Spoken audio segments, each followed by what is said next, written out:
Quels sont les signes pour savoir si un peuple est tombé dans la banalisation de la dictature? Comment savoir qu'un peuple ne réagit plus, qu'il a cessé de s'indigner face à la tyrannie? Il existe des signes clairs qui se répètent dans l'histoire et sur différents continents. Le premier signe, c'est l'humour comme refuge. Quand les scandales de corruption ou les abus du régime deviennent des blagues quotidiennes, c'est souvent le signe que la gravité de la situation n'est plus ressentie. Les citoyens rient là où ils devraient s'indigner.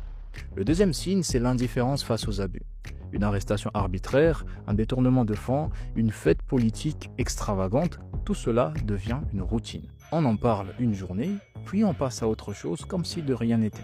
Le troisième signe, c'est l'adaptation individuelle. Chacun trouve sa petite stratégie pour survivre. User du clientélisme, contourner la loi, chercher des relations pour obtenir un service.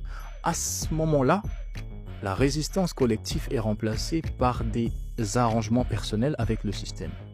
Le quatrième signe, c'est la perte de mémoire collective.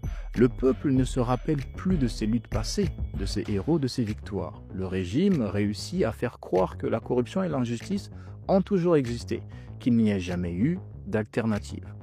Enfin, le cinquième signe, c'est la peur intériorisée. Même quand il n'y a pas de soldats dans la rue, les citoyens n'osent plus parler, même en famille ou entre amis. Ils se taisent parce que le régime a réussi à s'installer dans leur esprit. Ces signes montrent bien souvent que la dictature ne triomphe pas seulement par la force, mais aussi par l'habitude. Quand le peuple ne voit plus la normalité de ce qu'il vit, alors la tyrannie est plus solide. Mais l'histoire nous apprend aussi que la banalisation peut être brisée. Il suffit d'un déclencheur, d'une injustice trop lourde ou d'une génération décidée à dire « ça suffit » pour que l'indignation renaisse.